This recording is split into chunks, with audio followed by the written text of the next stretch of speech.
வீசுது. உங்கள் சத்யாவில் குளு குளு ஏசி ஆஃபர். சத்யா.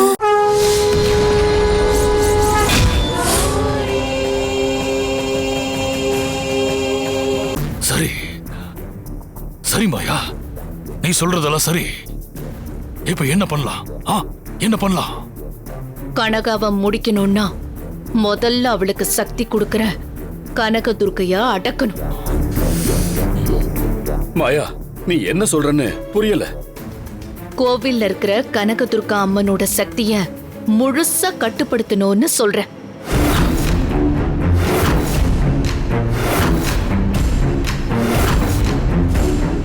ஐயோ, அம்மனோட சக்தியை கட்டுப்படுத்தணுமா? அண்ணே, மறுபடியும் அண்ணே.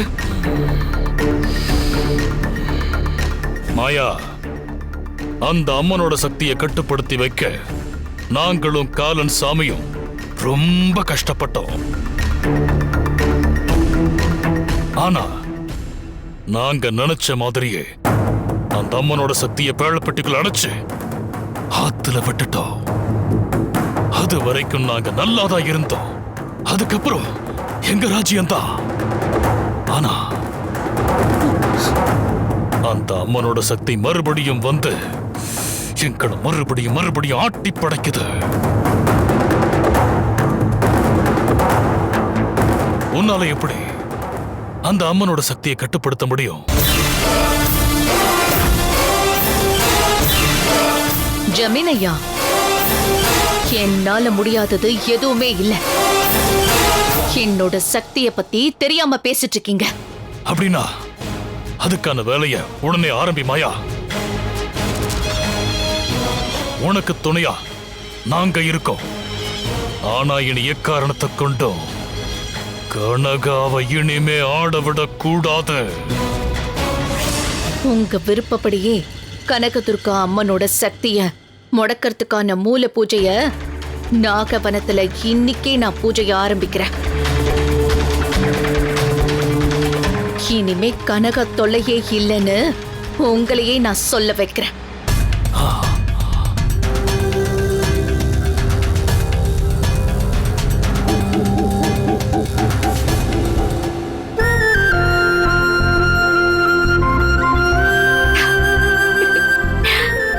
நான் உண்டா இருக்கிற விஷயத்த சின்னையா கிட்ட எப்படி சொல்றது? நான் அம்மாவாக போறேன்னு சொல்றதா, இல்ல இந்த வீட்டுக்கு ஒரு வாரிசு வரப்போகுதுன்னு சொல்லலாமா? இல்ல, அப்படியெல்லாம் வேண்டாம். சின்னையா கிட்ட போய் நீங்க அப்பாவாக போறீங்கன்னு சொல்லிடலாம். அத நான் சொன்ன உடனே சின்னையா சந்தோஷத்துல துள்ளி குதிப்பாரு. அப்படியே நல்லி அணைச்சு முத்த மழையா பொழிவாரு.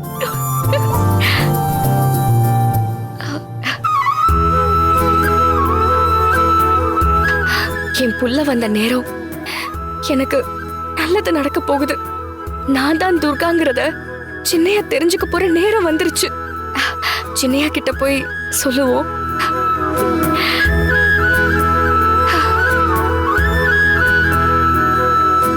ஏய், முதல்ல எங்க வெளியே போ. வெளியே போன்னு சொன்னேன். இப்ப போக முடியுமா முடியாதா? இங்க பாரு, ஏதாவது பேசுன அவ்வளவுதான்.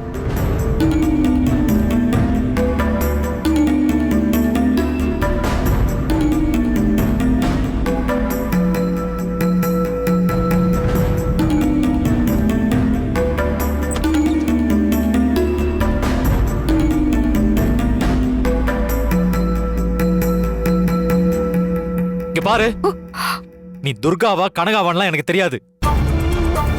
என் நல்லதுக்காக அதை பண்றேன் இதை பண்றேன்னு சொல்லிட்டு இன்னொரு தடவை என் முன்னாடி நீ வந்த அப்புறம் நான் மனுஷனாவே இருக்க மாட்டேன். என்னாச்சுன்னு தெரியலையே. ஏன் சின்னையா இவ்ளோ கோவமா இருக்காரு? இப்ப போய் நீங்க அப்பாவாயிட்டீங்க, நம்ம குழந்தை என் வயித்துல வளருதுன்னு சொன்னா அதை எப்படி எடுத்து பாருன்னு தெரியலையே. கடவுளே, என் நிலைமை வேற எந்த பொண்ணுக்கும் வரக்கூடாது.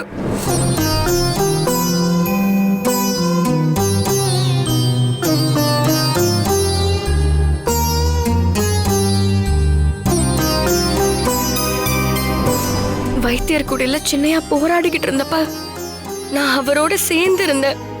அது அவருக்கே தெரியாது. அவரு சுயநினைவு இல்லாம இருக்கும்போது எல்லாம் நடந்து முடிஞ்சிருச்சு. இப்ப சொன்னாது அவருக்கு புரியுமா?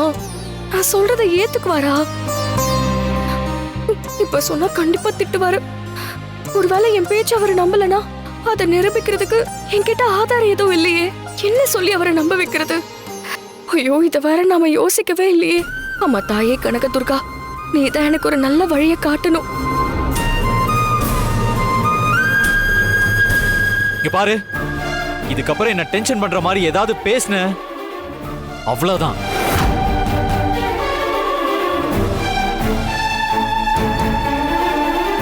ஏய், நீ எதுக்கா இப்ப வந்திருக்க?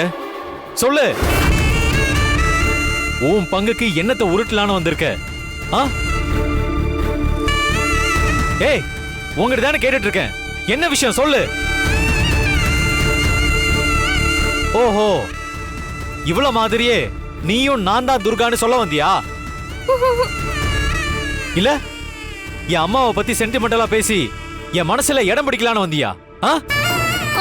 இல்ல சின்னையா, நான் எதுவும் சொல்ல வரல. ஏய், உங்க ரெண்டு பேராலையும் நான் தினம் தினம் அவ்வளோ டென்ஷன் அனுபவிச்சுட்டு இருக்கேன். உங்கள யாரு துர்கா யாரு கனகான்னு தெளிவா தெரியாத வரைக்கும் நீங்க சொல்ற எதையும் நான் நம்ப போறது இல்ல. இனிமே என் நல்லதுக்காக அதை சொல்றேன் இதை சொல்றேன்னு சொல்லிட்டு வந்தீங்க, தொலைச்சிடுவேன் தொலைச்சு.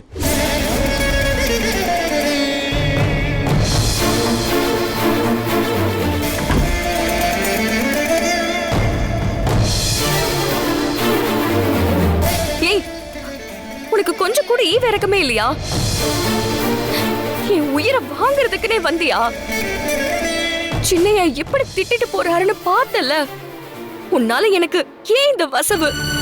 இப்போ என்ன நடந்து போச்சுன்னு நீ லபோ திபோன்னு கத்துற. இதுக்கு மேல என்ன நடக்கணும்? சின்னையா கிட்ட நான் என்ன சொல்ல வந்தேன்னு தெரியுமா? நான் வந்து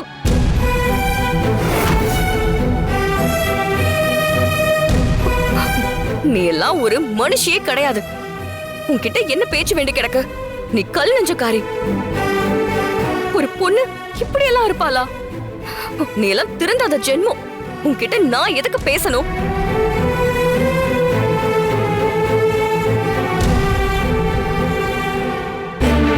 துர்கா, இங்க என்ன பிரச்சனை?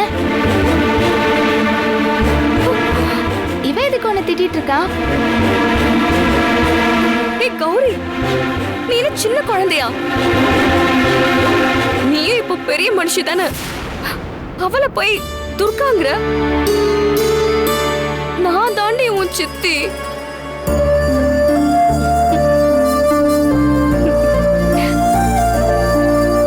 இங்க பாரு, எல்லாத்துக்கும் காரணம் நீதான்.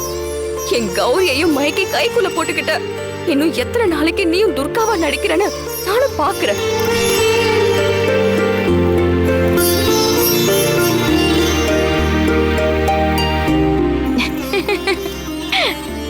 கௌரி,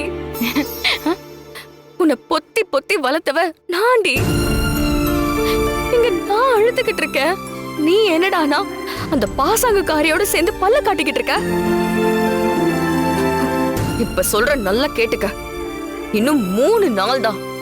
3 நாள்ல துர்கா யாரு கனகா யாருன்னு சின்னையாவுக்கு மட்டும் இல்ல, இந்த ஊர் உலகத்துக்கே நிரூபிக்க போறேன். அப்ப சித்தி சித்தின்னு என் பின்னாடியே வருவல்ல, அப்ப இருக்குடி உனக்கு.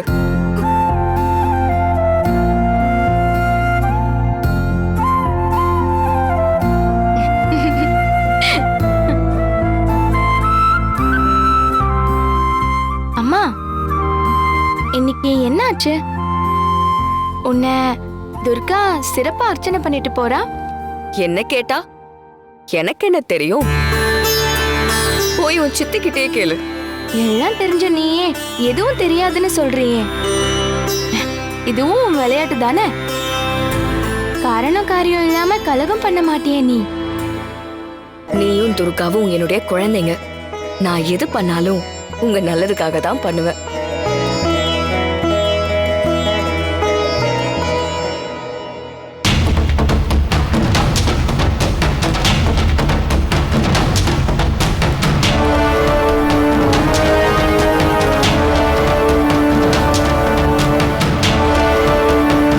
டேய் அர்ஜுன், இந்த இடம் தானா? ஆமாப்பா, இங்கதான் வெயிட் பண்றேன்னு சொன்னான். ஆனா ஆளை காணுமே. அவனுக்கு கால் பண்ணி பாருடா. சரிப்பா.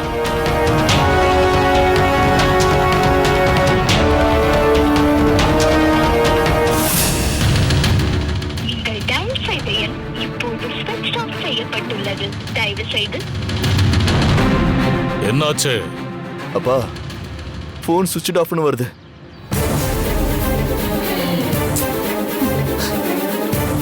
ஒருத்தனுக்கு வேலை கொடுக்கறேன்னா அவனை பத்தி நல்லா விசாரிச்சுட்டு தான் வேலை கொடுக்கணும்னு நான் ஏன் சொல்றேன்னு இப்ப புரியுதா?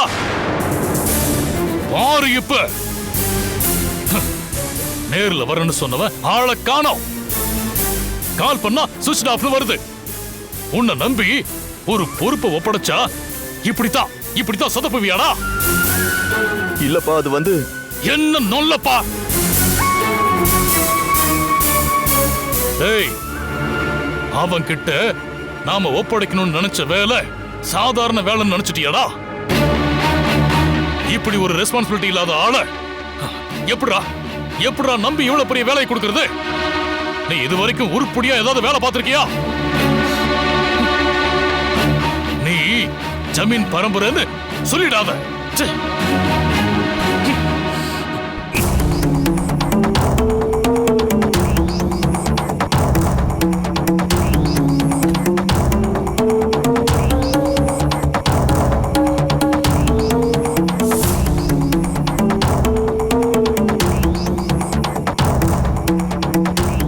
அர்ஜுன், இங்க என்னதாண்டா நடக்குது? நாம எதுக்காக இங்க வந்திருக்கோம்? ஏன் எதுவுமே என்கிட்ட சொல்ல மாட்டேங்கிறீங்க? அம்மா, நானே மூட் அவுட்ல இருக்கேன். சும்மா நொய்யு பேசாதீங்க. டேய், இப்ப எதுக்குடா அவளை திட்டுற? அப்பா, அவன் வீடு பக்கத்துல தான் இருக்கு. நான் வேணா போய் நேர்லயே பார்த்து கூட்டிட்டு வரட்டுமா? இதையும் என்கிட்ட தான் கேட்டு செய்வியா? என்கிட்ட சொல்றதுக்கு பதிலா இந்நேரம் இங்கிருந்து போயிருக்க வேண்டாம். போடா. என்னங்க, நானும் கார்ல ஏறினதுல இருந்தே கேட்டுட்டு இருக்கேன். நாம யாருங்க தேடி வந்திருக்கோம்? ஏன் ரெண்டு பேருமே என்கிட்ட ஒன்னும் சொல்ல மாட்டேங்கிறீங்க? அது ஒண்ணும் இல்ல. வீட்டுல கொஞ்ச நேரத்துக்கு முன்னாடி மாயா எங்களை தனியா சந்திச்சு பேசினா.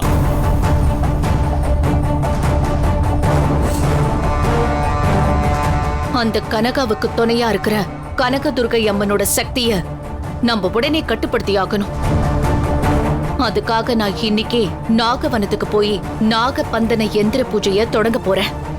நாகபந்தன பூஜையா? அப்படின்னா என்ன மாயா? அஷ்டபந்தனம்னு கேள்விப்பட்டிருக்கீங்களா? ஓ, தெரியுமே. கோவிலுக்கு கும்பாபிஷேகம் பண்றப்பலா அஷ்டபந்தனம் மகா கும்பாபிஷேகம்னு சொல்லுவாங்க. நான் கேள்விப்பட்டிருக்கேன். அதோட கனகதுர்கை அம்மன் கோவிலுக்கு கும்பாபிஷேகம் நடந்தப்போ துர்கா வீட்டிலேயே அஷ்டபந்தனம் செஞ்சு அத கோவிலுக்கு எடுத்துட்டு வந்தா. அந்த அளவுக்கு எனக்கு தெரியுமே. ஆனா அந்த அஷ்டபந்தனம் எப்படி செய்றாங்க, அதுக்கான அர்த்தம் என்னன்னு தெரியுமா?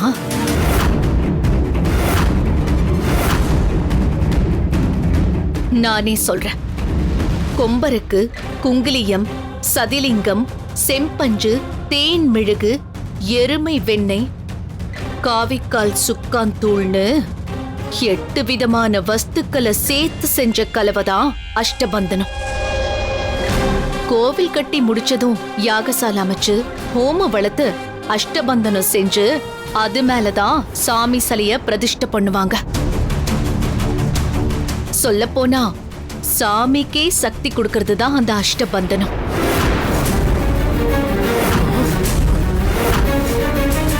ஆனா அதையும் கட்டுப்படுத்துறதுக்கு நாகபந்தன இயந்திரம்னு ஒண்ணு இருக்கு.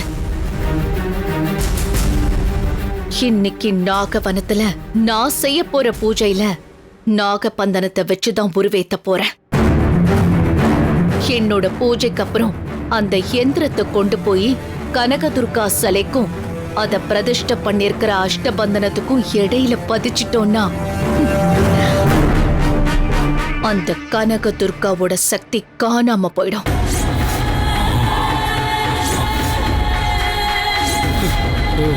இது மட்டும் நடந்துட்டான் கனகாவுக்கு அம்மனோட அருள் கிடைக்காம அவளும் உங்களை மாதிரி சாதாரண மனுஷி ஆயிடுவா. அந்த சமயத்துல நம்ம கனகாவை தீர்த்து கட்டிடலாம். மாயா, நீ வெறும் மாயா இல்ல, மாயஜாலக்காரி. உன் வித்தைக்கும் புத்திக்கும் நாங்க தலை வணங்குறோம். மாயா, எப்படியாச்சும் நீ சொன்னதை நடத்தி காட்டிடு மாயா. இது மட்டும் நடந்துட்டா அந்த கனகா காணாம போயிடுவா. நானும் உயிர் பொழைச்சுக்குவேன். சபாஷ் மாயா, நீ சரியான தந்திரத்தை தான் கையில் எடுத்திருக்க. கனகாவை அழிக்க நாங்க எல்லாம் உனக்கு துணையா இருப்போம். நீ என்ன செஞ்சாலும் அதுக்கு நாங்க உறுதுணையா இருப்போம்.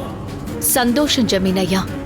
நீங்க என் மேல வச்சிருக்கிற நம்பிக்கைய நிச்சயம் நான் காப்பாத்துவேன்.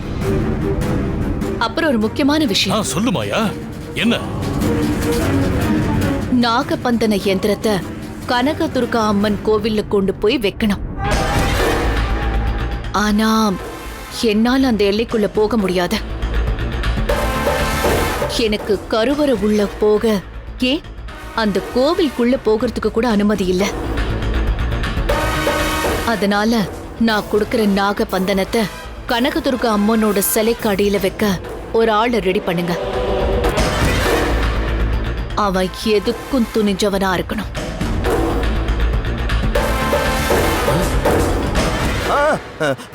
அப்படி ஒரு ஆள் என்கிட்ட இருக்காமாயா.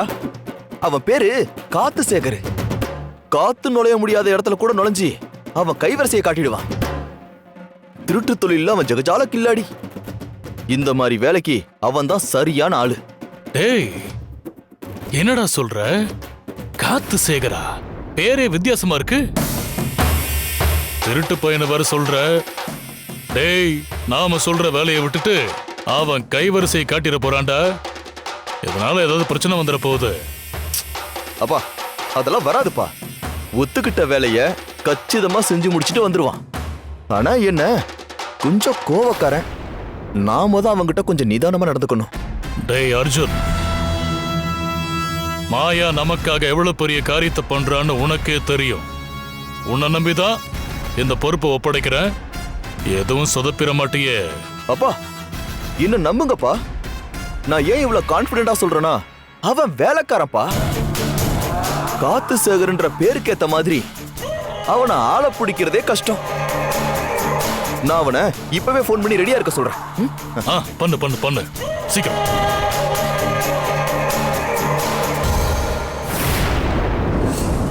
உன் புள்ள இருக்கானே, எப்ப என்ன சொன்னாலும் எனக்கு தெரியாத ஆளே இல்லைன்னு பில்டப் கொடுப்பான். ஆனா நம்பி அவனுக்கு ஒரு வேலை கொடுத்தா கோட்டை விட்டுருவான். இவனெல்லாம் வச்சுக்கிட்டு என்ன பண்றது சொல்லு. சரி விடுங்க, நம்ம புள்ளைய நாமளே குத்தம் சொன்னா எப்படி? அதான் தேடிட்டு போயிருக்கான்ல, எப்படியாவது ஆளை கண்டுபிடிச்சு கூட்டிட்டு வந்துருவான். டைம் ஆகுதுமா. அர்ஜுன் ஆளை கூட்டு வரலன்னா ஒரு புது ஆளை எங்கன்னு போய் தேடுறது? இவனை நம்பினதுக்கு விடுங்க. உங்க கோவம் எனக்கு புரியுது. மாயா போட்டு கொடுத்த பிளான நம்மளால எக்ஸிக்யூட் பண்ண முடியலன்னா எப்படி அவ முகத்துல முழிக்கிறது? ஆள் கிடைக்கலன்னு சொன்னா கண்டிப்பா அவ டென்ஷன் ஆவா. நாம வேற ஏதாவது ஆல்டர்னேட்டிவ் யோசிக்கலாம்.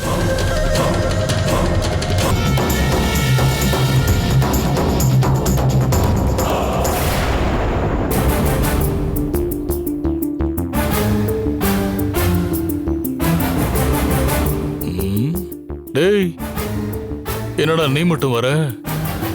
அவனை கூட்டு வரல? சாரிப்பா, அந்த காத்து சேகர் ஏமாத்திட்டான். வீட்டிலேயே ஆள் இல்ல, அவன் போனும் சுவிட்ச் ஆஃப்னு வருது. அவனை நம்பி மோசம் போயிட்டான்ப்பா. அவனை நம்பி மோசம் போலடா. உன்னை நம்பின பாரு, உன்னை நம்பி தாண்டா மோசம் போயிட்டேன். உன்னை போய் திட்டுறதுக்கு கூட என்கிட்ட தெம்பு இல்லடா. டேய், நாம எதிர்க்க போறது கனகாவை இல்லடா, அந்த கனக துர்காவை.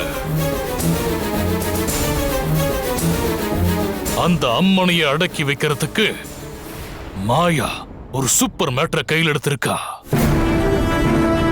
ஆனா அவளுக்கு சப்போர்ட் பண்ண வேண்டிய நாம அதை கெடுத்துருவோம் போல இருக்குடா. எல்லாம் உன்னாலதான். இல்லப்பா, அது வந்து பேசாத. இந்த அவசரத்துல நான் எங்கன்னு போய் வேற ஆளை தேடுவேன்? நீ பண்ண தப்பால மாயா முன்னாடி நான் அசிங்கப்பட்டு நிக்க போறேன்டா.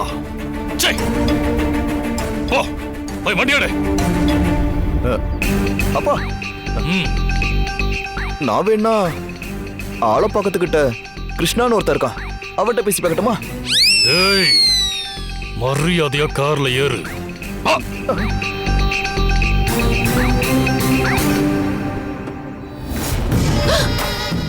ஐயோ ஐயோ, எங்க எனக்கு யாரோ கார்ல இருக்காங்க.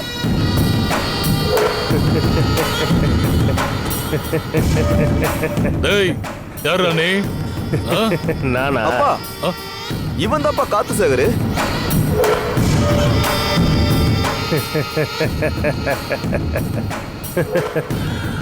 ஆமா சார், நான் தான் காத்து சேகர். நீங்க கார்ல இருந்து இறங்கின அடுத்த செகண்டே உங்க கார்ல நான் ஏறிட்டேன். எப்படி சார், உங்க கண்ணில் மண்ணை தூவிட்டு காத்து மாதிரி காருக்குள்ள வந்தோம் பாத்தீங்களா? இப்படிதான் இருக்கும் நம்ம வேலை. அதை உங்களுக்கு காட்டணும்னு தான் இவ்வளோ நேரம் அமைதியா இருந்தேன். அட பாவி, கொஞ்ச நேரத்துல எங்க எல்லாத்தையும் போய் டென்ஷன் ஆக்கி விட்டுட்டியே. எனக்கு வர்ற கோவத்துல நீ வராம விட்டதுக்கு உன்னை தேடி கண்டுபிடிச்சி உன் கழுத்தை திருக்கி போன்னு நினைச்சிட்டு இருந்தேன். என்ன சார், என் கழுத்தை திருகணும்னா அதுக்கு முதல்ல உங்க கையால என்ன பிடிக்கணும். காத்தை எப்படி சார் பிடிப்பீங்க? சரி சரி, நிறுத்து. டேய் அர்ஜுன், அப்பா சீக்கிரம். மாயா நமக்காக வெயிட் பண்ணிட்டு இருப்பா. போய் வண்டி எடு. நீ உட்காருப்பா.